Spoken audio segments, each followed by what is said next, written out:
पिछले 2-3 साल में सबसे ज्यादा राजनीतिक रोटी यहाँ सेकने की कोशिश की गई है जातीय जनगणना के नाम पर। नेताओं ने जिन्होंने जातीय जनगणना कराने की घोषणा की, 500 करोड़ रुपया बिहार सरकार का खर्च करके जातीय जनगणना कराया, उनके नियत कभी भी किसी जाति की मदद करने की नहीं थी।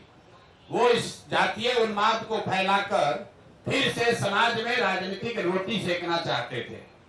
ऐसा इसलिए हम कह रहे हैं कि अब आपके सामने आंकड़े रख रहा हूं कि जातीय जनगणना में क्या निकल कर आया, और 2 बरस करीब 18 महीने हो गए जातीय जनगणना के। रिपोर्ट 2 अक्टूबर 2023 को प्रकाशित किया गया।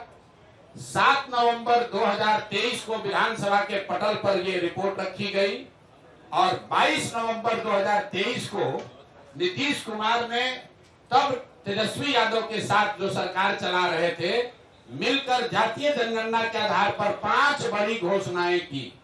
अब उनकी हकीकत आप देख लीजिए।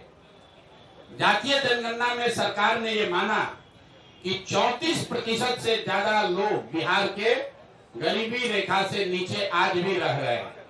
लेकिन ये महत्वपूर्ण आंकड़ा नहीं है। महत्वपूर्ण आंकड़ा ये है कि 30-35 साल से सामाजिक न्याय की राजनीति करने का दावा करने वाले लोग, इनके शासन के बाद भी जब जातीय जनगणना का रिपोर्ट आया उसमें बताया गया कि 5% से कम दलित और अति पिछड़ा समाज के 5% से कम लोग ही 12वीं क्लास पास करते हैं बिहार में। जिन लोगों ने रिपोर्ट बनवाया उन्होंने पढ़ा भी नहीं।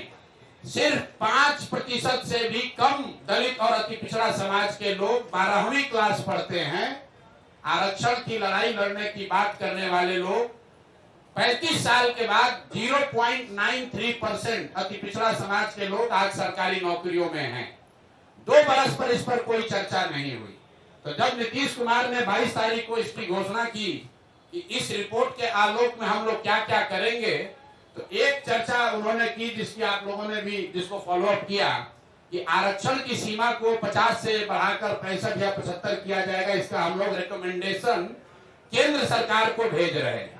तो मैं अब पहला मांग ये कर रहा हूं नीतीश कुमार से कि भैया केंद्र में भी तुम्हारी सरकार है और राज्य में भी तुम्हारी सरकार है और सामाजिक न्याय के आप पुरोधा भी हैं। तो अब आप बता दीजिए कि जो आपने केंद्र में आरक्षण बढ़ाने का मांग यहाँ लिखित भेजा था उस पर अभी स्थिति क्या है। सरकार ये बताए समाज को कि आपने आरक्षण बढ़ाने की जो मांग करी थी उस पर आज स्थिति क्या है, या आप उसको भूल गए, बेवकूफ बना रहे थे सबको। और तेजस्वी यादव भी बताएं कि विपक्ष के नेता होने के नाते उन्होंने इस पर अभी तक क्या किया है। लेकिन दूसरा जो महत्वपूर्ण बात है जिस पर कम चर्चा हुई, उस रिपोर्ट के आधार पर 22 नवंबर 2023 को नीतीश कुमार ने घोषणा की कि 94 लाख परिवारों को, जिसमें हर जाति के गरीब लोग शामिल हैं, 94 लाख परिवारों को रोजगार के सहायता के लिए 2 लाख रुपए प्रति परिवार 5 वर्षों में किस्त के आधार पर दिए जाएंगे। तो भैया 2 बरस का बजट हो गया। हम इंतजार कर रहे थे क्योंकि अगर पहले कहते तो ये लोग कहता कि अभी 5 बरस में कहें तब न होगा। तो 2 बरस पूरा हो गया।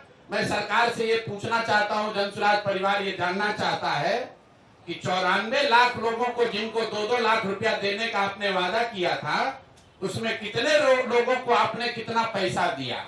और अगर नहीं दिया तो मान लीजिए कि जैसे आपके मोदी जी, आपके जिनके आप लाडले मुख्यमंत्री हैं, मोदी जी ने जैसे 15 लाख रुपया सबको देंगे का जुमला फेंका था, आप भी ये मानिए कि आपने भी ये बिहार के लोगों को जुमला दिया था कि 94 लाख परिवारों को, और इसमें सिर्फ किसी जाति विशेष के लोग नहीं हैं, विधानसभा के पटल पर। और आपको मैं कह रहा हूं 22 नवंबर का नीतीश कुमार का ट्वीट देख लीजिए, उनके ऑफिशियल हैंडल से ये ट्वीट किया गया है कि 94 लाख गरीब परिवारों को 2 लाख रुपया की राशि दी जाएगी।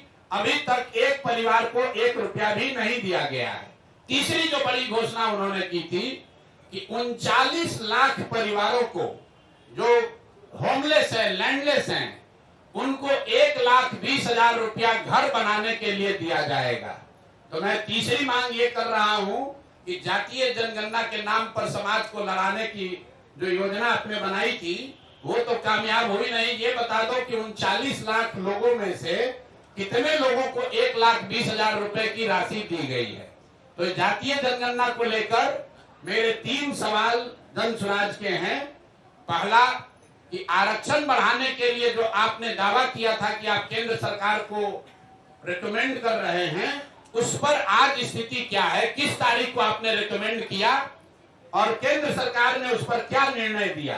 क्योंकि केंद्र में भी भाजपा और नीतीश की ही सरकार है, और अगर नहीं दिया तो प्रधानमंत्री अभी आ रहे 24 तारीख को, तो मधुबनी में प्रधानमंत्री को यह घोषणा करना चाहिए, जवाब देना चाहिए, क्योंकि जदयू के लोग भी भीड़ जुटाने में लगे हैं। सरकारी खर्चे पर डीएम सीडीपीओ से लेकर सारा प्रशासन लगा हुआ है, सरकारी खर्चे पर भीड़ जुटाई जा रही है। तो उसमें मोदी जी को और नीतीश जी को बताना चाहिए कि जातीय जनगणना के आधार पर आरक्षण बनाने के प्रस्ताव की स्थिति आज क्या है। दूसरा, 94 लाख परिवारों को जो 2 लाख रुपए आपने देने की बात कही थी, उसकी स्थिति क्या है? हम लोग की जानकारी के हिसाब से, आप लोग भी पत्रकार हैं, अभी तक के बजट में, 2 बजट में इस योजना के तहत 1 रुपया का भी प्रावधान नहीं किया गया है। और तीसरी बात कि आपने 39 लाख जो होमलेस, लैंडलेस, खासकर दलित समाज के लोग थे, उनके लिए अभी तक 1,20,000